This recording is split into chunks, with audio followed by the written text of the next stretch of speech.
Hello friends, आप सभी को मेरा नमस्कार। आप सभी का स्वागत है हमारे इस चैनल पर। आज हम जानेंगे प्राचीन भारत के इतिहास के बारे में और इस वीडियो में हम डिस्कस करने वाले हैं उन सभी फैक्ट्स को जो आपके एग्जाम के लिए बहुत ही इंपॉर्टेंट है। तो चलिए शुरू करते हैं। सबसे पहले हम जान लेते हैं इतिहास की मीनिंग। इतिहास होता क्या है? इतिहास संस्कृत के 3 शब्दों के योग से बना हुआ शब्द है, जिसमें इति प्लस ह प्लस आस का योग है। इति का मतलब होता है जैसा हुआ वैसा ही, और ह का मतलब होता है सचमुच, और आस का मतलब होता है निरंतर रहना। यानी कि इतिहास की अगर हम डेफिनेशन देखें तो इतिहास बोलते हैं अतीत में हो गई घटनाओं का विवरण ही क्या कहलाता है? इतिहास कहलाता है। इतिहास को हम इंग्लिश में हिस्ट्री बोलते हैं, और हिस्ट्री शब्द का जो सर्वप्रथम प्रयोग किया था वो हेरोडोटस ने किया था। हेरोडोटस ने अपनी पहली पुस्तक हिस्टोरिका में किया था, इसीलिए हेरोडोटस को इतिहास का जनक भी कहा जाता है। और जो इतिहास को जो ग्रीस के लोग थे वो हिस्ट्री बोलते थे, और हिस्ट्री का मतलब होता था बुनना। तो इस तरीके से हमने इतिहास के बारे में जाना, इतिहास की मीनिंग जानी। तो आज हम जो पढ़ने वाले हैं प्राचीन भारत का इतिहास में जो टॉपिक पढ़ने वाले हैं वो है प्राचीन इतिहास को जानने के स्रोत। यानी कि प्राचीन इतिहास को जानने के क्या क्या स्रोत हैं। तो प्राचीन इतिहास को जानने के लिए सभी स्रोतों को मुख्य तौर पर 2 भागों में बांटा जा सकता है। यानी कि जो स्रोत हैं उनको 2 भागों में बांटा गया है। इनमें पहला है साहित्यिक साहित्यिक स्रोत है पहला वाला, और दूसरा है पुरातात्विक स्रोत। तो साहित्यिक स्रोत बोलते हैं जिसमें देसी साहित्य और विदेशी साहित्य होता है, और पुरातात्विक स्रोत बोलते हैं जिसमें अभिलेख व शिलालेख के बारे में जानकारी होती है। तो सबसे पहले हम रीड करेंगे साहित्यिक स्रोत के बारे में। साहित्यिक स्रोत मीन्स लिटरेरी सोर्सेज। यानी कि साहित्यिक स्रोतों को 2 भागों में विभाजित किया जा सकता है। पहला है इसमें धार्मिक साहित्य, यानी कि रिलीजियस लिटरेचर। तो इसमें जो आता है धार्मिक साहित्य बोलते हैं जिसमें धर्म से रिलेटेड बातें होती हैं। तो इसमें आ गए एक वेद, यानी कि वेद भी धर्म से रिलेटेड ही चीज है। तो वेद क्या होता है? वेद का अर्थ होता है महत ज्ञान। वेद का अर्थ होता है महत ज्ञान, अर्थात पवित्र एवं आध्यात्मिक ज्ञान। संपूर्ण वैदिक इतिहास की जो जानकारी है उसके स्रोत वेद ही हैं। यानी कि जो इतिहास की जानकारी हमें प्राप्त होती है वो वेदों से ही होती है, और वेदों की संख्या 4 है। इनमें पहला है ऋग्वेद, दूसरा है सामवेद, तीसरा है यजुर्वेद, और चौथा है अथर्ववेद। और आपको बता दें इनमें से जो सबसे प्राचीनतम वेद है वो है ऋग्वेद। अब बारी आती है वेदांग की।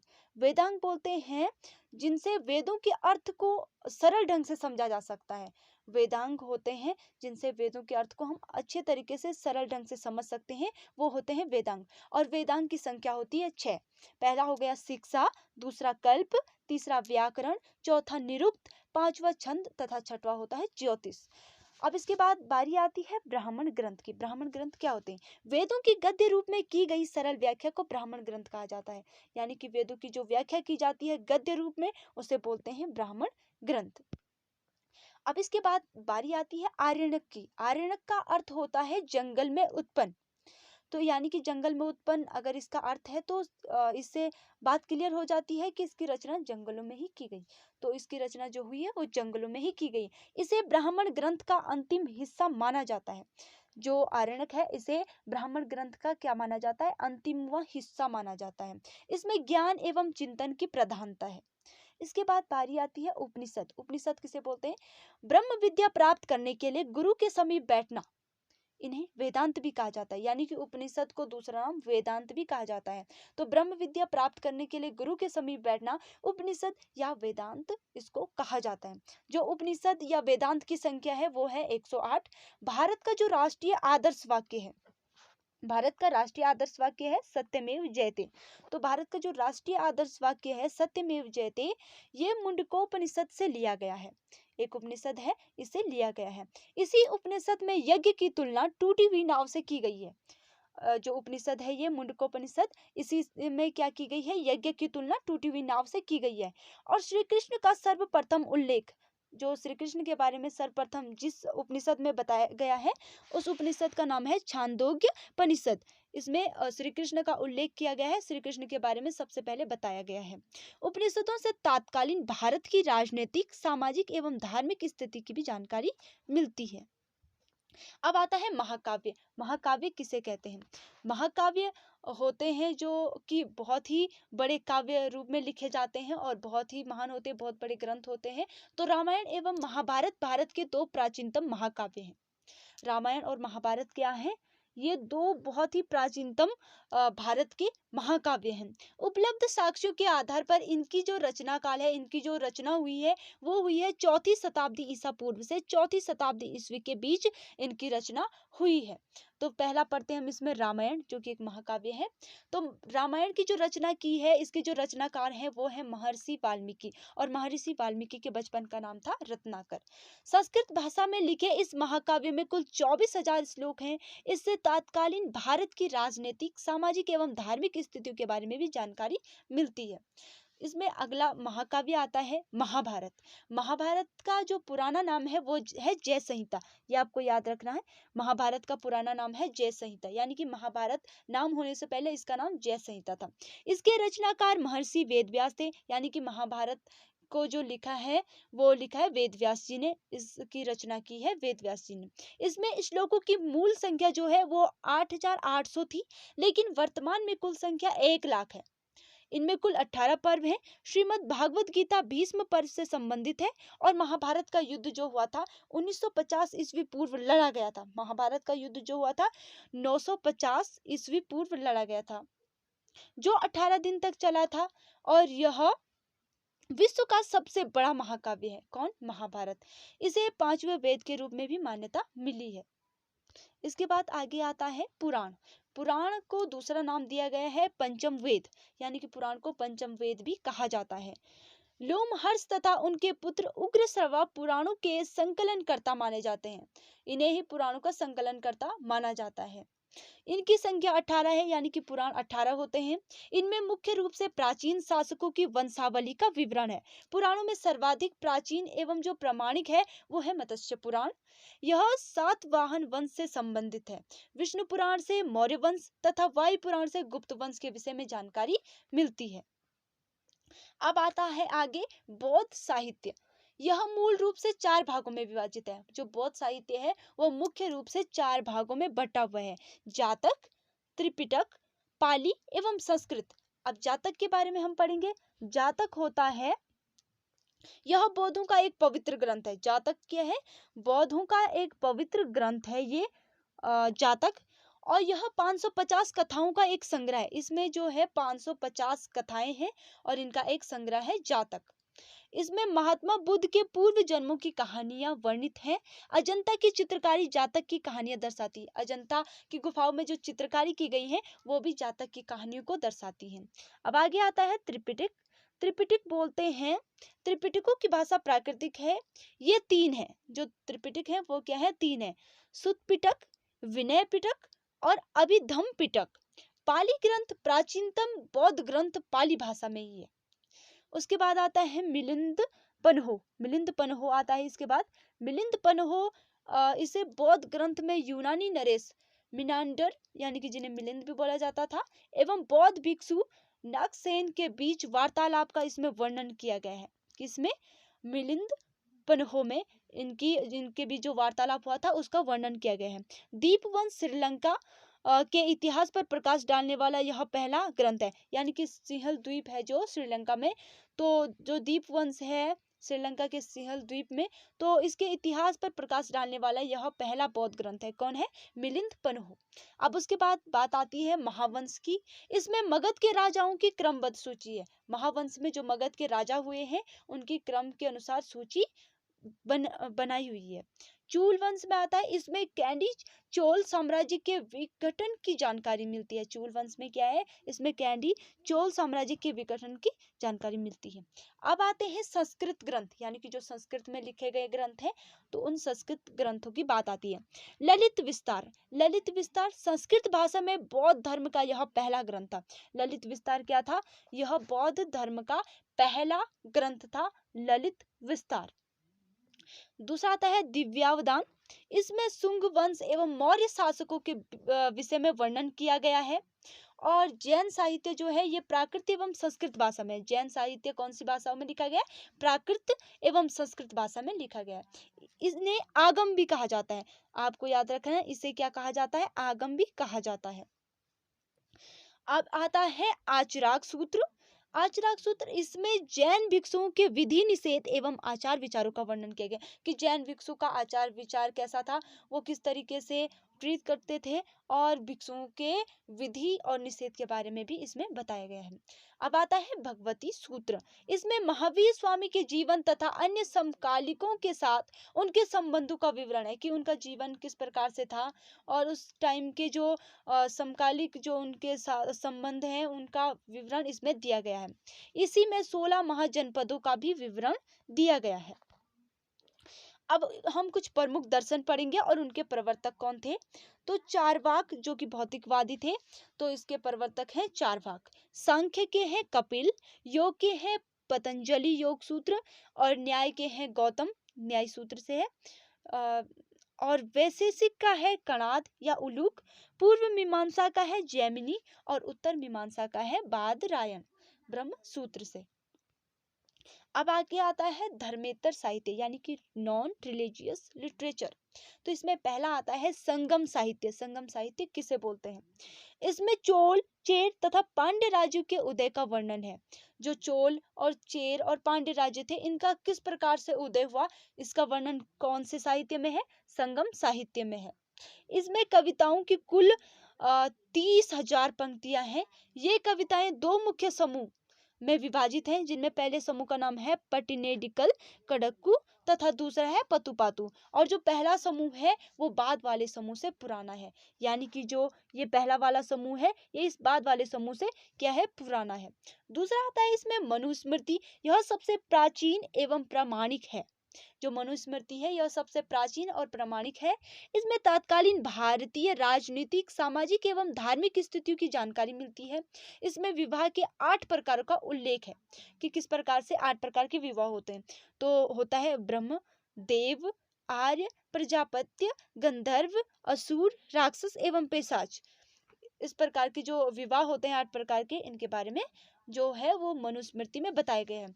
अब इसमें इंपॉर्टेंट आता है एक अनुलोम विवाह। अनुलोम विवाह किसे बोलते हैं? जब उच्च वर्ग के पुरुष का निम्न वर्ग की स्त्री के साथ विवाह होता है, उनकी शादी होती है, तो इसे बोलते हैं अनुलोम विवाह। और सीधा इसके विपरीत आता है प्रतिलोम विवाह कि जब उच्च वर्ग की जो कन्या होती है उसका किसी निम्न वर्ग के पुरुष के साथ विवाह होता है, उसकी शादी होती है, तो इसे बोलते हैं प्रतिलोम विवाह। अब आता है नारद स्मृति। इससे गुप्त वंश के विषय में जानकारी मिलती है। जो नारद स्मृति है, इससे किसके बारे में जानकारी मिलती है हमें? नारद स्मृति से गुप्त वंश के बारे में जानकारी मिलती है। चौथा आता है अर्थशास्त्र। अर्थशास्त्र के जो लेखक माने जाते हैं वो है आचार्य चाणक्य, ये जिन्हें कौटिल्य भी कहा जाता था। तो इनके द्वारा संस्कृत भाषा में रचित इस ग्रंथ को भारतीय राजनीति का पहला भारतीय ग्रंथ माना जाता है। राजनीति से संबंधित जो पहला भारतीय ग्रंथ माना जाता है वो माना जाता है अर्थशास्त्र को, जिसे आचार्य चाणक्य के द्वारा संस्कृत भाषा में जिसकी रचना की गई थी। लगभग 6000 श्लोकों वाले इस ग्रंथ में मौर्यकालीन राजनीतिक, सामाजिक, आर्थिक एवं धार्मिक स्थितियों का भी वर्णन किया गया है। पांचवा आता है मुद्रा राक्षस। विशाख दत्त द्वारा रचित इस नाटक में चंद्रगुप्त मौर्य तथा उनके गुरु चाणक्य द्वारा नंद वंश के पतन तथा मौर्य वंश की स्थापना का वर्णन होता है। अब जो मुद्रा राक्षस है, इसमें क्या है? विशाख दत्त के द्वारा ये रचित है, और इसमें किस प्रकार से मौर्य वंश का जो हुआ उदय हुआ, और गुरु चाणक्य के द्वारा किस प्रकार से चंद्रगुप्त मौर्य को इस प्रकार से शिक्षा दी गई कि मौर्य वंश का शासक हुआ, उसके बाद शासन चलाया गया और नंद वंश का पतन हुआ। तो इसके बारे में मुद्रा राक्षस में विशाख दत्त के द्वारा इसे रचित किया गया है, इस नाटक को। अब आगे आते हैं, आगे है मालविकाग्निमित्रम। मालविकाग्निमित्रम ये है कालिदास द्वारा रचित। इस ग्रंथ में पुष्यमित्र, शुंग एवं उनके पुत्र अग्निमित्र के समय की राजनीतिक स्थिति तथा शुंग एवं यवन संघर्ष का वर्णन किया गया है। इसमें किस प्रकार उस समय की राजनीतिक स्थितियां थी और किस प्रकार से शुंग और यवन के बीच जो संघर्ष रहा उसका वर्णन किया गया है। सातवां आता है हर्षचरित। हर्षचरित सम्राट हर्ष जो थे उनके दरबार के जो राजकवि थे यानी कि बाणभट्ट के द्वारा इसकी रचना की गई है। किसकी? हर्षचरित की। और इस ग्रंथ में जो है हर्ष के जीवन एवं तत्कालीन भारतीय इतिहास के बारे में जानकारी मिलती है।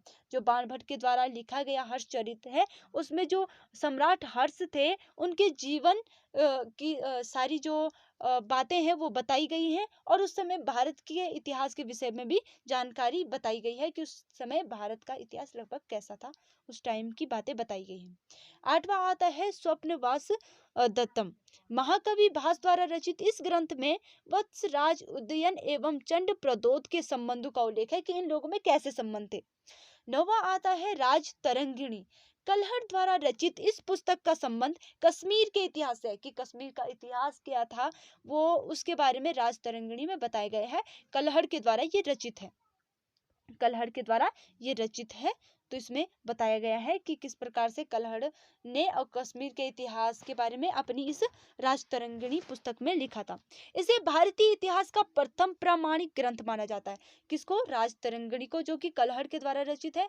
इसे भारतीय इतिहास का प्रथम प्रामाणिक ग्रंथ माना जाता है। अब आगे आता है 10वें नंबर पर मृच्छकटिकम। शूद्रक द्वारा रचित इस नाटक से गुप्तकालीन इतिहास के बारे में जानकारी मिलती है। शूद्रक के द्वारा इसकी रचना की गई और गुप्त काल का जो इतिहास था उसके बारे में बताया गया है किसमें? मृच्छकटिकम में। 11 आता है विक्रमांक देवचरित। यह है कश्मीरी कवि विलहर द्वारा रचित। इस ग्रंथ से चालुक्य राजवंश विशेषकर विक्रमादित्य पंचम के विषय में जानकारी मिलती है कि विक्रमादित्य पंचम कौन थे, लगभग इस बारे में इसमें जानकारी मिलती है। 12वां आता है कीर्ति कौमुदी। सोमेश्वर द्वारा रचित इस काव्य से चालुक्य वंशीय इतिहास की जानकारी मिलती है कि चालुक्य वंश का उस समय किस प्रकार से शासन था, इसके बारे में, उस वंश के बारे में हमें जानकारी मिलती है। 13 नंबर पे आता है अवंती सुंदरी कथा। महाकवि दंडी द्वारा रचित इस ग्रंथ से दक्षिण भारत के पल्लवों के इतिहास की जानकारी मिलती है। और 14वें नंबर पर आता है अष्टाध्यायी। अष्टाध्यायी की रचना की थी पाणिनि द्वारा और संस्कृत व्याकरण की यह प्रथम प्रामाणिक पुस्तक थी, यानी कि संस्कृत व्याकरण की जो पहली प्रामाणिक पुस्तक थी वो पाणिनि द्वारा रचित थी और उसका नाम था अष्टाध्यायी। अब हम कुछ ग्रंथ पढ़ेंगे और उनके रचनाकार जो थे और उन्होंने किस काल में उन ग्रंथों की रचना की, ये चीजें पढ़ेंगे। अष्टाध्यायी की रचना पाणिनि के द्वारा 6ठी शताब्दी ईसा पूर्व में की गई। रामायण की रचना वाल्मीकि द्वारा 5वीं शताब्दी ईसा पूर्व में की गई। महाभारत की रचना वेद व्यास के द्वारा 4थी शताब्दी ईसा पूर्व में की गई। अर्थशास्त्र के जो रचनाकार हैं वो है चाणक्य, 3री शताब्दी ईसा पूर्व में इसकी रचना की गई। इंडिका है मेगास्थनीज। इसका जो काल है वो मौर्य काल में, यानी कि चंद्रगुप्त मौर्य का शासन जब था उस काल में इसकी रचना की गई है। ग्रंथ का नाम है पंचतंत्र और इसके रचनाकार हैं विष्णु शर्मा, 2री शताब्दी ईसा पूर्व में इसकी रचना की गई। महाभाष्य की रचना पतंजलि के द्वारा 2री शताब्दी ईसा पूर्व में की गई। और सत्स हसारिका सूत्र की रचना नागार्जुन द्वारा कनिष्क काल में की गई। और बुद्ध चरित्र अश्वघोष के द्वारा कनिष्क काल में ही की गई। और सौंदरानंद जो है उनके रचनाकार है अश्वघोष ही है और कनिष्क काल में इसकी रचना की गई। अब आगे आते हैं कुछ और। स्वप्न वासवदत्ता की रचना, जो रचनाकार हैं वो है भास, गुप्त काल 300 ईस्वी में की गई। कामसूत्र की वात्स्यायन गुप्त काल 300 ईस्वी में। कुमार संभव कालिदास के द्वारा गुप्त काल में। अभिज्ञान शाकुंतलम कालिदास के द्वारा गुप्त काल में। विक्रमोर्वशीयम कालिदास के द्वारा गुप्त काल में। मेघदूतम की जो रचना की है वो भी कालिदास के द्वारा गुप्त काल में। रघुवंशम की रचना कालिदास के द्वारा गुप्त काल में। और मालविकाग्निमित्रम की रचना भी कालिदास के द्वारा ही गुप्त काल में की गई। नाट्य शास्त्रम भरत मुनि के द्वारा गुप्त काल में की गई इसकी रचना। महाविभाषा शास्त्र की रचना वसुमित्र द्वारा कनिष्क काल में की गई।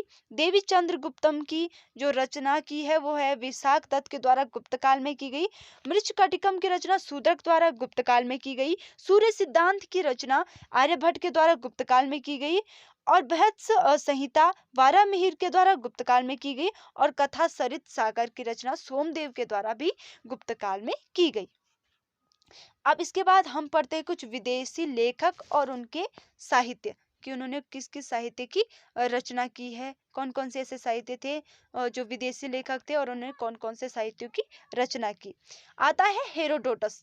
हेरोडोटस को जो हमने शुरुआत में भी बताया था, इतिहास का जनक इनको माना जाता है, इतिहास के पिता के नाम से हेरोडोटस को जाना जाता है। इन्होंने अपनी पहली पुस्तक हिस्टोरिका में लिखा था इसके बारे में, जिसमें भारत तथा ईरान फारस के बीच आपसी संबंधों का वर्णन है। इनकी जो पुस्तक है उसमें ईरान और भारत के बीच आपसी संबंधों का वर्णन है कि किस प्रकार से इन देशों में संबंध थे। दूसरा आता है मेगास्थनीज। यह चंद्रगुप्त मौर्य के दरबार में सेलुकस निकेटर का राजदूत था। इसके द्वारा रचित इंडिका नामक पुस्तक में मौर्यकालीन नगर प्रशासन तथा कृषि का वर्णन किया गया है। तीसरा आता है डायमिकस। यह सीरियन नरेश अंतियोकस का राजदूत था जो कि बिंदुसार के दरबार में आया था। चौथा आता है डायनोसियस। डायनोसियस जो थे यह मिस्र नरेश टॉलमी फिलेंडेफस का राजदूत था जो कि बिंदुसार के दरबार में ही आया था। पांचवा आता है प्लिनी। प्लिनी इसने नेचुरल हिस्टोरिका नामक पुस्तक लिखी। कौन सी लिखी? नेचुरल हिस्टोरिका नामक पुस्तक लिखी। इसमें भारतीय पशु, पेड़ पौधे, खनिज पदार्थों आदि का वर्णन किया गया है प्लिनी पुस्तक में। तो इसके बाद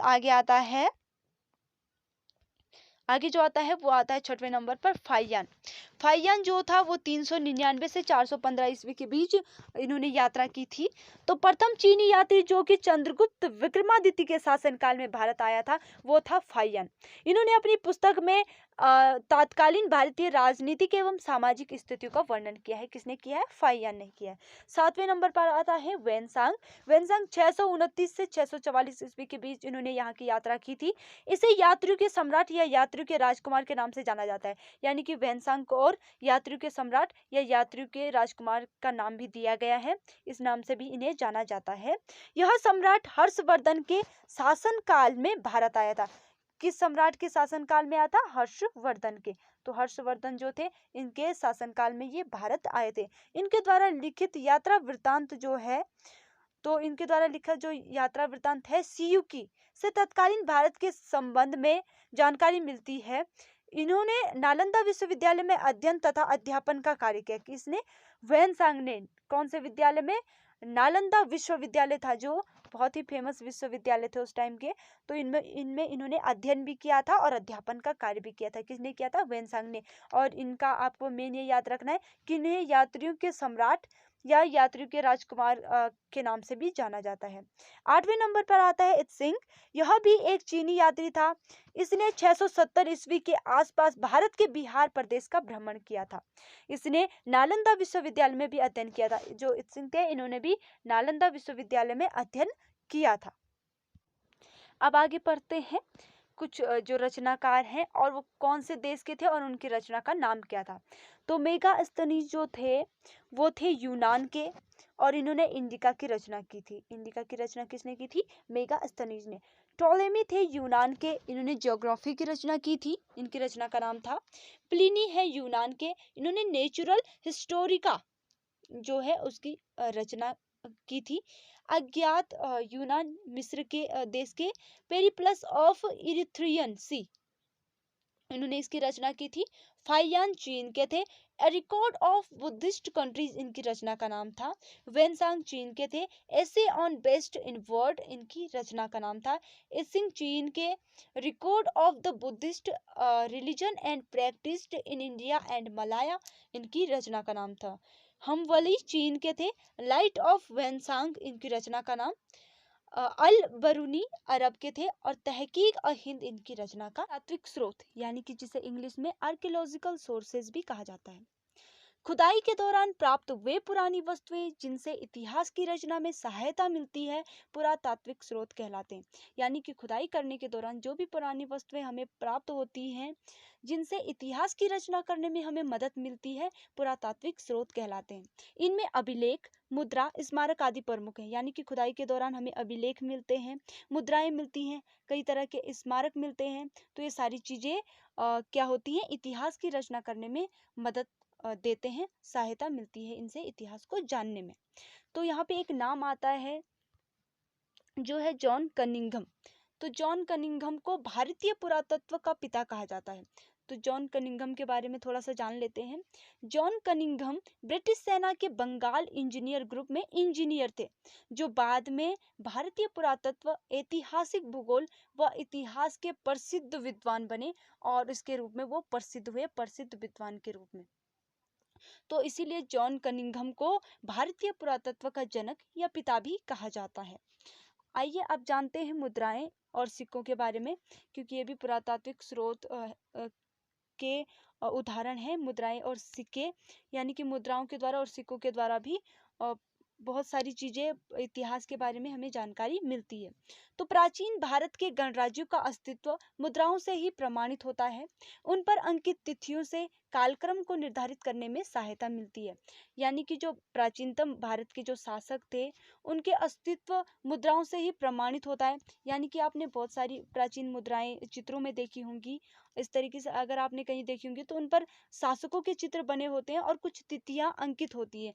तो उन सिक्कों के द्वारा हम उन चीज़ों के बारे में पता लगा सकते हैं कि ये लगभग कौन से टाइम में बनाया गया है, इसका कौन से काल में ये बनाया गया है। तो इसके कालक्रम को निर्धारित करने में भी हमें सहायता मिलती है। अब हम जान लेते हैं कुछ इस टाइप से।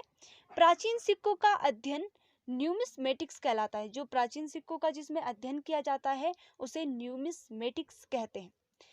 भारत में प्राचीनतम सिक्का 5वीं शताब्दी ईसा पूर्व का है। जो भारत में सबसे प्राचीनतम सिक्का है वो 5वीं शताब्दी ईसा पूर्व का है, जिसे आहत सिक्का या पंचमार्क भी कहा जाता है। इसे आहत सिक्का या पंचमार्क भी नाम दिया गया है इस सिक्के को। यह मुख्यतः चांदी धातु से निर्मित होता है, यानी कि ये जो सिक्का बना होता है वो चांदी का बना हुआ होता है। भारत में सर्वप्रथम सोने का सिक्का हिंद यवन शासक द्वारा जारी किया गया। भारत में जो सबसे पहले सोने का सिक्का जारी किया गया वो किया गया हिंद यवन के द्वारा। बहुत ही इंपॉर्टेंट है। भारत में सर्वाधिक सोने के सिक्के गुप्त शासकों द्वारा तथा शुद्धतम सोने के सिक्के कुषाण शासक कनिष्क द्वारा जारी किए गए। भारत में जो सबसे ज्यादा सोने के सिक्के जारी किए गए वो गुप्त शासकों द्वारा किए गए, तथा शुद्धतम जो सोने के सिक्के जारी किए गए वो कुषाण जो शासक थे कनिष्क, उनके द्वारा जारी किए गए। सातवाहन शासकों ने सीसा तथा प्रोटीन के सिक्के जारी किए, इन्होंने सोने के सिक्के जारी नहीं किए। किन्होंने? सातवाहन शासकों ने। सर्वाधिक सिक्के मौर्य काल के तथा कम सिक्के गुप्तोत्तर काल में मिले हैं।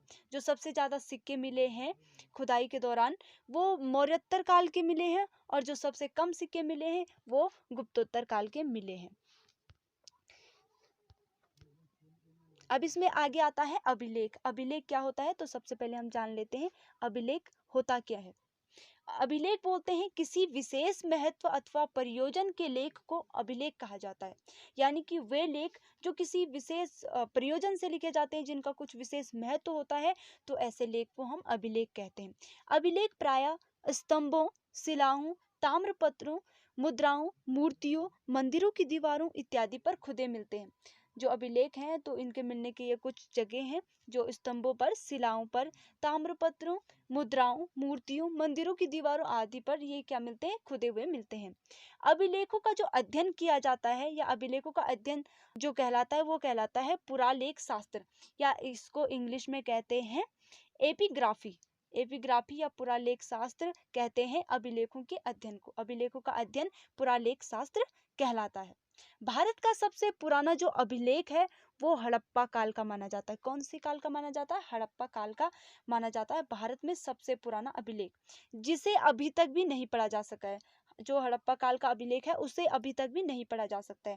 प्राचीनतम पठनीय अभिलेख सम्राट अशोक का है, यानी कि जो सबसे पुराना अभिलेख है जो पढ़ा जा चुका है तो वो सम्राट अशोक है, जिसे पढ़ने में 1837 ईस्वी में जेम्स प्रिंसेप को सफलता मिली। यानी कि जेम्स प्रिंसेप के द्वारा इसको पढ़ा गया और इन्हें इस कार्य में सफलता मिली। सर्वाधिक अभिलेख जो हैं वो मैसूर में पुरालेख शास्त्री के कार्यालय में संग्रहित हैं। यानी कि जो सर्वाधिक अभिलेख जो सुरक्षित रखे गए हैं वो है मैसूर में पुरालेख शास्त्री के कार्यालय में ये चीजें संग्रहित की गई हैं। अब आगे आता है, इसमें हम पढ़ते हैं अब कुछ प्रमुख अभिलेख, कुछ प्रमुख अभिलेखों के बारे में पढ़ते हैं। तो इसमें गिरनार अभिलेख, यह शक शासक रुद्र दमन प्रथम का अभिलेख है। यह संस्कृत भाषा का सबसे लंबा एवं प्रथम अभिलेख है। यह संस्कृत भाषा में लिखा गया अभिलेख और सबसे लंबा अभिलेख के रूप में जाना जाता है जूनागढ़ को। दूसरा आता है एन अभिलेख। दूसरा आता है एन अभिलेख। इसे गुप्त शासक भानुगुप्त द्वारा जारी किया गया। इसी अभिलेख में सर्वप्रथम सती प्रथा की चर्चा मिलती है।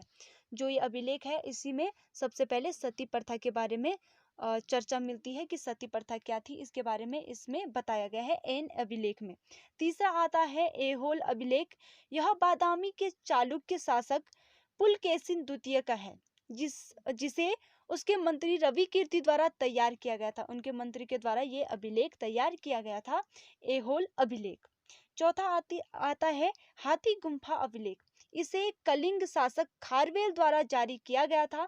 इस अभिलेख में सर्वप्रथम ईसवी बार घटनाओं का विवरण मिलता है। ये एक ऐसा अभिलेख था जिसमें ईसवी बार एक क्रम के अनुसार घटनाओं का विवरण मिलता है। 5वें नंबर पर आता है इलाहाबाद अभिलेख प्रयाग प्रशस्ति। मूल रूप से यह अभिलेख सम्राट अशोक का है। बाद में इस पर हरिसेन द्वारा समुद्रगुप्त की उपलब्धियों को खुदवाया गया। आगे चलकर मुगल शासक जहांगीर ने भी इस पर अपना संदेश खुदवाया। जो ये अभिलेख है इलाहाबाद अभिलेख, तो ये मूल रूप से इसको सम्राट अशोक का ही माना जाता है, लेकिन इस पर बाद में हरिसेन के द्वारा समुद्रगुप्त की उपलब्धियों को भी खुदवाया गया और इसके बाद आगे चलकर जो जहांगीर थे इन्होंने भी इस पर अपना संदेश खुदवाया। 6वें नंबर पर आता है मास्की एवं गुर्जरा अभिलेख। ये दोनों ही अभिलेख सम्राट अशोक के ही हैं, जिनमें क्रमशः अशोक प्रियदर्शी तथा अशोक नाम का उल्लेख है। मास्की में अशोक प्रियदर्शी के बारे में बताया गया है और गुर्जरा में अशोक नाम का उल्लेख बताया गया है इस अभिलेख में। 7वें नंबर पर आता है भाबू एवं रुमिनदेई अभिलेख। ये दोनों ही अभिलेख अशोक के ही हैं, जिसमें अशोक के बौद्ध धर्म के प्रति आस्था का पता चलता है कि अशोक के मन में जो बौद्ध धर्म के प्रति आस्था थी उसके बारे में इन अभिलेखों में बताया गया है। 8वें नंबर पर आता है रूपनाथ अभिलेख। इस अभिलेख से अशोक के शैव धर्म के प्रति जो आस्था है उसका पता चलता है। परसिपोलिस व नक्श ए रुस्तम, इस अभिलेख में भारत तथा ईरान के संबंधों का भी वर्णन है। किस अभिलेख में? रूपनाथ अभिलेख में। आगे आता है 90वें नंबर पर बोगज कोई यानी कि एशिया माइनर। 1400 ईस्वी पूर्व के इस अभिलेख में इंद्र, वरुण, मित्र तथा नासत्य नामक 4 देवताओं का उल्लेख है। जो कि ये अभिलेख है बोगज कोई, तो इसमें 1400 ईस्वी पूर्व के इस अभिलेख में इंद्र, वरुण, उसके बाद है नासत्य और मित्र, ये 4 जो देवता थे इनके बारे में इसमें उल्लेख मिलता है बोगज कोई में। तो अब हम कुछ अभिलेख पढ़ लेते हैं कि कुछ अभिलेख जो लिखे गए हैं वो किस शासक पे लिखे गए हैं, किस शासक के बारे में उसमें बताया गया है। तो इसमें फर्स्ट है महास्थान अभिलेख। इसमें चंद्रगुप्त मौर्य के बारे में बताया गया है। गिरनार अभिलेख रुद्रदामन के विषय में बताया गया है। प्रयाग प्रशस्ति जो है वो उसमें समुद्रगुप्त के बारे में। उदयगिरी अभिलेख जो है चंद्रगुप्त द्वितीय। भीतरी स्तंभ लेख स्कंदगुप्त के बारे में। एरण अभिलेख भानुगुप्त। ग्वालियर प्रशस्ति जो है वो राजा भोज। हाथी गुम्फा अभिलेख खारवेल शासक के बारे में बताया गया है। नासिक गौतमी बल्सफ्री के बारे में बताया गया है। देवपाड़ा विजयसेन के बारे में और एहोल में पुलकेशिन द्वितीय के बारे में बताया गया है। अब आता है स्मारक। स्मारक एक ऐसी संरचना को बोला जाता है जो किसी घटना या महत्वपूर्ण व्यक्ति जिसकी मृत्यु हो चुकी हो उसकी स्मृति में बनाए जाते हैं, उन्हें बोलते हैं स्मारक। स्मारक के उदाहरण में आप ताजमहल ले सकते हैं जो कि मुमताज की याद में बनाया गया था। तो स्मारक इस टाइप के होते हैं जो कि किसी की स्मृति में बनाए जाते हैं। तो इसमें आता है तक्षशिला। तक्षशिला के बारे में हम सबसे पहले जान लेते हैं। तक्षशिला एक बहुत ही फेमस जगह थी। ये प्राचीनतम विश्वविद्यालय के रूप में बहुत ही प्रसिद्ध था और शिक्षा का एक प्रमुख केंद्र था तक्षशिला। तक्षशिला प्राचीन भारत में जो गांधार देश था वहाँ की राजधानी था और यह हिंदू व बौद्ध दोनों के लिए बहुत ही महत्व का केंद्र था तक्षशिला। और चाणक्य यहाँ के आचार्य थे। तो ये जाना हमने तक्षशिला के बारे में। यहाँ से प्राप्त अवशेषों से कुषाण वंश के इतिहास की जानकारी मिलती है। अंकोर वाट यानी कि कंबोडिया में जो है, तथा बोरोबुदुर मंदिर जावा में, यहाँ से प्राप्त अनेक प्रतिमाओं से पता चलता है कि इन देशों में भारत के व्यापारिक तथा सांस्कृतिक संबंध थे। तो इस तरीके से जो पुरातात्विक स्रोत थे, इस तरीके से हमें पता चला। खुदाई के दौरान जो भी चीजें हमें प्राप्त हुई, कुछ स्मारक प्राप्त हुए, कुछ मूर्तियां प्राप्त हुई, कुछ सिक्के प्राप्त हुए, इस तरीके की जो हमें चीजें प्राप्त हुई, इससे हमें पता चला कि कौन सी जगह पे कौन सी चीजें थी, और इस तरीके से हमें पता चला कि कौन से देश से हमारे कैसे संबंध थे, कौन सी जगह पे कौन सा कालक्रम में कौन सी घटना हुई थी। ये सारी चीजें हमें इनसे पता चलती हैं। अब हम पुरातात्विक स्रोतों के बारे में कुछ इम्पोर्टेंट पॉइंट्स को पढ़ लेते हैं। इसमें जो स्तंभों, गुफाओं, मूर्तियों, मुद्राओं, शिलाओं आदि उत्कीर्ण होते हैं, अभिलेख कहलाते हैं। यानी कि इन चीजों से जो भी चीजें हमें प्राप्त होती मिलती हैं, वो अभिलेख कहलाते हैं। अभिलेख की परिभाषा मैं आपको बता चुकी हूँ। किसी विशेष महत्व अथवा प्रयोजन के लिए जो लेख लिखे जाते हैं, अभिलेख कहलाते हैं। और विभिन्न तरह से अभिलेख जो हैं वो लिखे जाते हैं। विभिन्न मूर्तियों पर खुदवाए जाते हैं, विभिन्न तरीके के स्तंभों पर खुदवाए जाते हैं। इसके बाद आता है सर्वाधिक महत्वपूर्ण अभिलेख सम्राट अशोक के ही है। हमने कई अभिलेख ऐसे पढ़े जिनमें सम्राट अशोक के बारे में बताया गया है, जिनको पहली बार जेम्स प्रिंसेप ने पढ़ा था। जेम्स प्रिंसेप ने ही इन अभिलेखों को सबसे पहले पढ़ा था, सम्राट अशोक के। ये सबसे पहले सबसे प्राचीनतम पठनीय क्या है, अभिलेख हैं, जिनको जेम्स प्रिंसेप ने पढ़ा था सम्राट अशोक के बारे में। आगे आता है कालिंग राज खारवेल का हाथी गुम्फा अभिलेख, समुद्रगुप्त का प्रयाग प्रशस्ति, रुद्रदामन का जूनागढ़ अभिलेख संस्कृत भाषा में जारी प्रथम अभिलेख माना जाता है। अब जो रुद्रदामन का जूनागढ़ जो अभिलेख है, वो संस्कृत भाषा में जारी सबसे प्रथम अभिलेख माना जाता है, और सबसे लंबा भी इसको अभिलेख माना जाता है। संस्कृत भाषा में ये लिखा गया था। अभिलेखों के अतिरिक्त सिक्के, स्मारक व भवन, मूर्तियां, चित्रकला, भौतिक अवशेष, माव्य दांड्य, आभूषण एवं अस्त्र शस्त्र भी इसके अंतर्गत आते हैं।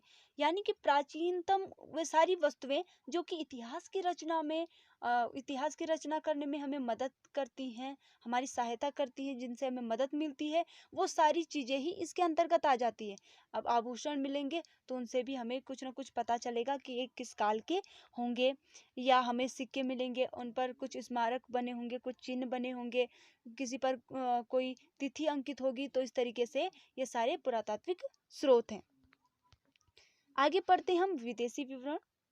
हेरोडोटस की रचना हिस्टोरिका से भारत ईरान संबंध तथा उत्तर पश्चिम भारत की जानकारी मिलती है। टोलेमी ने ज्योग्राफी लिखा। ह्वेनसांग हर्ष ने हर्ष के समय 629 ईस्वी में आया था। ह्वेनसांग हर्ष के समय, हर्ष जो कि राजा थे, शासक थे उस समय, उसने सियूकी की रचना की, और अलबरूनी ने तहकीक हिंद की रचना की। तो इसमें जो पहला आता है वो है सर्वप्रथम 1837 में जेम्स प्रिंसेप को अशोक के अभिलेख को पढ़ने में सफलता मिली। यानी कि जो सबसे पहले अशोक के अभिलेख को पढ़ा गया वो जेम्स प्रिंसेप के द्वारा 1837 ईस्वी में पढ़ा गया, जेम्स प्रिंसेप के द्वारा। इसमें दूसरा आता है भारत से बाहर सर्वाधिक प्राचीनतम अभिलेख मध्य एशिया के बोगजकोई नामक स्थान से लगभग 1400 ईस्वी पूर्व के मिले हैं। यानी कि जो भारत से बाहर जो सबसे प्राचीनतम अभिलेख मिले हैं वो मिले हैं मध्य एशिया के बोगजकोई नामक स्थान पर मिले हैं, जो कि लगभग 1400 ईस्वी पूर्व के मिले हैं, जिनमें इंद्र, मित्र, वरुण और नासत्य आदि वैदिक देवताओं के नाम मिले हैं, उनके बारे में जिक्र किया गया है। इसमें तीसरा नंबर पे आता है सिक्कों के अध्ययन को मुद्रा शास्त्र या न्यूमिस्मेटिक्स कहा जाता है। यानी कि सिक्कों का अध्ययन जिसमें किया जाता है तो उस अध्ययन को मुद्रा शास्त्र या न्यूमिस्मेटिक्स भी कहा जाता है। चौथे नंबर पर आता है सर्वप्रथम हिंद यूनानियों ने ही स्वर्ण मुद्रा जारी की। यानी कि जो सबसे पहले सोने की मुद्राएं जारी की वो हिंद यूनानियों के द्वारा जारी की गई।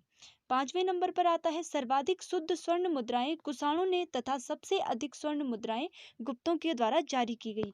यानी कि जो सबसे अधिक स्वर्ण मुद्राएं शुद्धता के हिसाब से देखा जाए, शुद्ध स्वर्ण मुद्राएं, तो वो कुषाणों के द्वारा जारी की गई, और जो संख्या के हिसाब से देखा जाए तो सबसे अधिक स्वर्ण मुद्राएं गुप्तों के द्वारा जारी की गई। 6वें नंबर पर आता है चार वेद यानी कि ऋग्वेद, यजुर्वेद, सामवेद और अथर्ववेद को सम्मिलित रूप से संहिता कहा जाता है। इनको जो सम्मिलित रूप से नाम दिया गया है वो है संहिता। संहिता नाम इनको सम्मिलित रूप से दिया गया है। 7वें नंबर पर आता है ऋग्वेद में मुख्यतः देवताओं की स्तुतियां तथा यजुर्वेद में यज्ञों के नियम तथा विधि विधानों का संकलन है।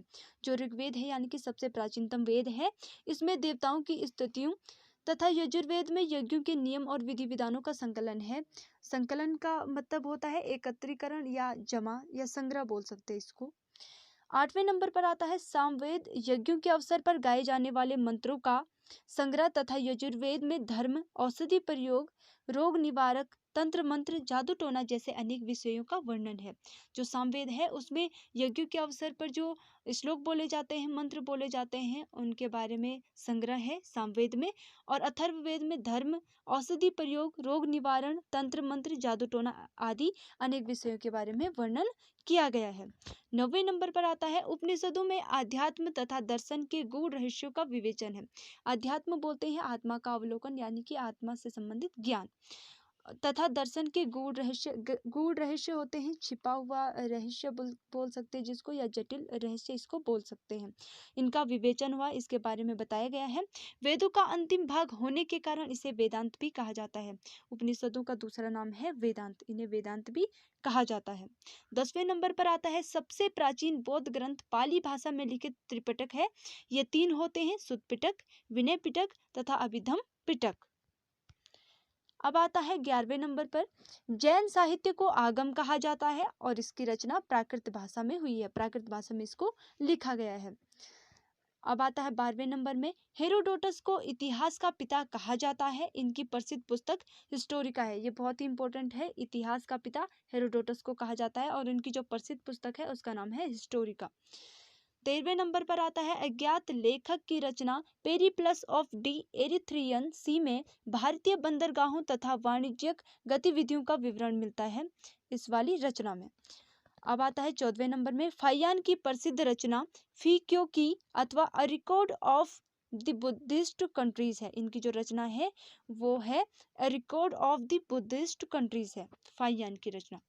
15वें नंबर पर आता है वेनसांग के यात्रा वृत्तांत सीयू की अथवा एसएओ वेस्टर्न वर्ल्ड है। जो वेनसांग की यात्रा वृत्तांत है वो है सीयू की अथवा एसएओ वेस्टर्न वर्ल्ड है। 16वें नंबर पर आता है अलबरूनी की रचना तहकीके हिंद में गुप्तोत्तर कालीन समाज का विविधतापूर्ण विवरण मिलता है। इनके बारे में विवरण मिलता है गुप्तोत्तर कालीन समाज के बारे में।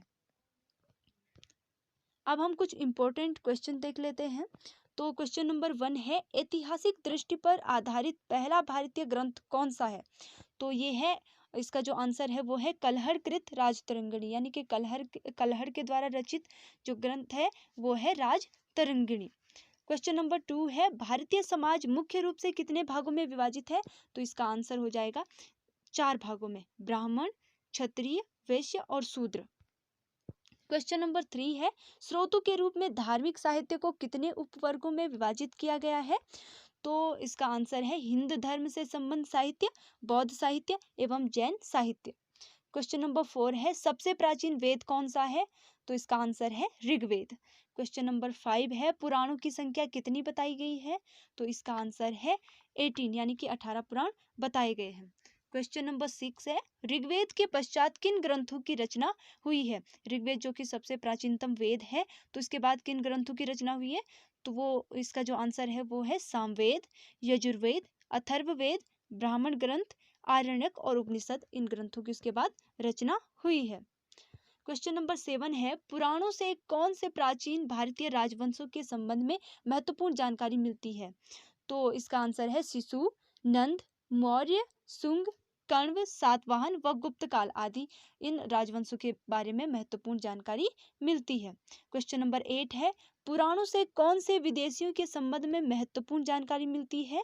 तो इसका आंसर है शक, यवन, हूण आदि, इनके बारे में इसमें महत्वपूर्ण जानकारी मिलती है। क्वेश्चन नंबर 9 है बौद्धों के प्राचीन धार्मिक ग्रंथ पिटक कौन कौन से हैं? तो ये 3 है। तो पहला है सुत्त पिटक, दूसरा है विनय पिटक और तीसरा है अभिधम पिटक। क्वेश्चन नंबर 10 है, पिटकों की रचना कहाँ व किस भाषा में हुई? तो जो पिटकों की रचना हुई है वो हुई है श्रीलंका में, और जो भाषा है वो है पाली, पाली भाषा में इनकी रचना हुई है। क्वेश्चन नंबर 11 है, दक्षिणी बौद्ध मत के ग्रंथ कौन कौन से हैं? तो इसका आंसर है महावंश व दीपवंश। क्वेश्चन नंबर 12 है, बुद्ध चरित्र की रचना किस रचनाकार द्वारा तथा किसके शासनकाल में हुई थी? तो इसकी जो बुद्ध चरित्र है इसकी रचना अशोक घोष के द्वारा की गई थी और कनिष्क के शासनकाल में हुई थी। तो इसका आंसर हो जाएगा कनिष्क के शासनकाल में अशोक घोष के द्वारा। क्वेश्चन नंबर 13 है, जैन धर्म के सूत्र ग्रंथ कौन कौन से हैं? तो इसका आंसर है कल्पसूत्र, भगवती सूत्र और आचरांग सूत्र आदि। क्वेश्चन नंबर 14 है, जैन ग्रंथों में ऐतिहासिक दृष्टि से सर्वाधिक महत्वपूर्ण ग्रंथ कौन सा है? तो इसका आंसर है हेमचंद्र रचित परिशिष्ट पर्व। क्वेश्चन नंबर 15 है, ऐतिहासिक महत्व के प्रथम ग्रंथ की रचना कौन सी है? तो इसका आंसर है हर्षचरित रचना।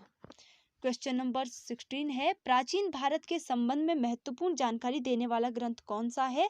तो इसका जो आंसर है वो है चंद बरदाई द्वारा रचित पृथ्वीराज रासो। ये प्राचीन भारत के संबंध में महत्वपूर्ण जानकारी देने वाला एक ग्रंथ है।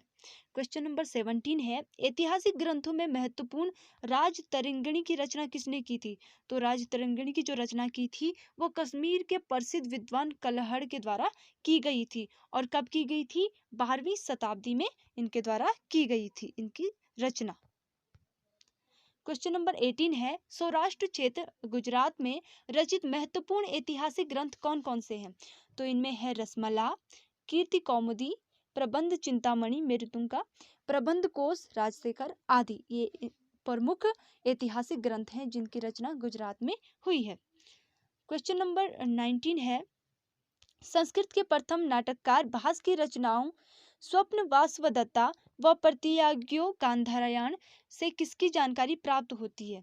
तो इसका आंसर है वत्सराज उदयन व उनकी समकालीन परिस्थितियों की। वत्सराज उदयन के और उनके समकालीन परिस्थितियों के बारे में इनमें जानकारी प्राप्त होती है। क्वेश्चन नंबर 20 है, मौर्यकाल की आरंभ अवस्था के संबंध में कौन सी रचना जानकारी प्रदान करती है? तो इसका आंसर है विशाख दत्त द्वारा रचित मुद्रा राक्षस। विशाख दत्त के द्वारा जो रचना की गई मुद्रा राक्षस की, तो इसमें मौर्यकाल के आरंभ अवस्था के संबंध में जानकारी मिलती है। क्वेश्चन नंबर 21 है, कालिदास ने अभिज्ञान शाकुंतलम में किसकी जानकारी दी है? तो इसका आंसर है गुप्तकालीन परिस्थितियों की। क्वेश्चन नंबर 22 है, मौर्यकाल के उत्तराधिकारी श्रृंगों के बारे में कौन सा नाटक जानकारी देता है? तो इसका आंसर है कालिदास के द्वारा जिसकी रचना की गई है मालविकाग्नि मित्रम। क्वेश्चन नंबर 23 है, मौर्यों की प्रशासनिक व्यवस्था के संबंध में कौन सा ग्रंथ महत्वपूर्ण जानकारी देता है? तो जो कौटिल्य या जिनका नाम चाणक्य भी है, इनके द्वारा रचित अर्थशास्त्र जो है ये महत्वपूर्ण इसके बारे में जानकारी देता है। क्वेश्चन नंबर 24 है, अभिलेखों की दृष्टि से किस शासक का काल सर्वाधिक महत्वपूर्ण है? तो अभिलेखों की दृष्टि से जो सर्वाधिक महत्वपूर्ण जो काल है वो है मौर्य सम्राट का अशोक का काल। यानी कि मौर्य सम्राट जो अशोक थे इनका काल महत्वपूर्ण है क्योंकि अशोक के बारे में बहुत सारे अभिलेख लिखे गए हैं, बताए गए हैं। क्वेश्चन नंबर 25 है, भारतीय इतिहास के निर्माण में किन अभिलेखों से सहायता मिलती है? तो इसका आंसर हो जाएगा अशोक के अभिलेख, कलिंग राज खारवेल का हाथी गुम्फा अभिलेख, समुद्रगुप्त का प्रयाग प्रशस्ति अभिलेख, चंद्रगुप्त द्वितीय का महरौली स्तंभ लेख और स्कंदगुप्त का भीतरी स्तंभ लेख आदि। इनसे भारतीय इतिहास के निर्माण में इन अभिलेखों की सहायता मिलती है इन अभिलेखों से। क्वेश्चन नंबर 26 है, सातवाहन शकु व कुषाणों के संबंध में मुख्य रूप से किस पर निर्भर रहना पड़ता है? तो ये है सिक्कों पर। इनके बारे में जानकारी जो प्राप्त होती है उस टाइम के सिक्कों के द्वारा प्राप्त होती है। क्वेश्चन नंबर 27 है, गुप्त काल के अधिकांश सिक्कों पर विष्णु एवं गरुड़ के चित्र अंकित होने से क्या प्रतीत होता है? यानी कि जो गुप्त काल था उसमें अधिकांश जो सिक्के थे उन पर विष्णु एवं गरुड़ के चित्र बने होते थे। तो इससे मतलब क्या समझा जा सकता है? तो इसका जो आंसर है वो है गुप्त शासक विष्णु उपासक थे। इससे पता चलता है कि जो गुप्त शासक थे वो विष्णु के उपासक थे, विष्णु की पूजा करने वाले थे, विष्णु को मानने वाले थे। क्वेश्चन नंबर 28 है, विदेशों में प्राप्त कौन से स्मारक भारत के प्राचीन इतिहास को समझने में सहायक हुए हैं? तो इसका जो उत्तर है वो है जावा में स्थित बोरोबुदर मंदिर व प्रबंधनम मंदिर, कंबोडिया में अंकोर वाट मंदिर, बोर्नियो में मुकरकमन में मिली विष्णु की प्रसिद्ध स्वर्ण मूर्ति, मलाया में शिव पार्वती गणेश की मूर्तियां। क्वेश्चन नंबर 29 है, प्राचीन भारत के इतिहास को व्यवस्थित रूप से प्रदान करने में किन किन विदेशी विवरणों का महत्वपूर्ण योगदान रहा है? तो इनमें 3 का महत्वपूर्ण योगदान रहा है। पहला है यूनानी विवरण, दूसरा है चीनी विवरण और तीसरा है तिब्बती विवरण। तो इनका महत्वपूर्ण योगदान रहा है। क्वेश्चन नंबर 30 है, कौन से यूनानी विवरण भारतीय इतिहास के संदर्भ में विशेष तौर पर महत्वपूर्ण है? तो Herodotus, Nearchus, Megasthenes, Deimachus, Curtius, Arrian, Plutarch, Strabo आदि के विवरण इनमें प्रमुख हैं। क्वेश्चन नंबर 31 आता है, मेगस्थनीज की किस रचना से चंद्रगुप्त मौर्य के राज्य के बारे में जानकारी मिलती है? तो मेगस्थनीज के द्वारा लिखा गया जो उनके द्वारा की गई रचना है इंडिका, तो इंडिका में क्या है, चंद्रगुप्त मौर्य के राज्य के बारे में जानकारी मिलती है। क्वेश्चन नंबर 32 है, चीनी यात्री फाहियान किस शासक के समय भारत आया था? यानी कि उस समय भारत का शासक कौन था जिस समय चीनी यात्री फाहियान आया था? तो इसका उत्तर है चंद्रगुप्त द्वितीय के समय। चंद्रगुप्त द्वितीय उस समय भारत के शासक थे, उनके समय चीनी यात्री फाहियान भारत आया था। क्वेश्चन नंबर 33 है, मुख्य तिब्बती विवरण कौन कौन से हैं? तो इसका आंसर हो जाएगा कंग्यूर तथा तंग्यूर, ये मुख्य तिब्बती विवरण हैं। तो आई होप आप लोग को वीडियो पसंद आई होगी, तो वीडियो को लाइक कीजिएगा और हमारे चैनल को सब्सक्राइब कीजिएगा। अगले वीडियो में हम जो पढ़ेंगे वो पढ़ेंगे प्रागैतिहासिक काल के बारे में पढ़ेंगे। तो इस वीडियो में इतना ही। तो थैंक्स फॉर वॉचिंग।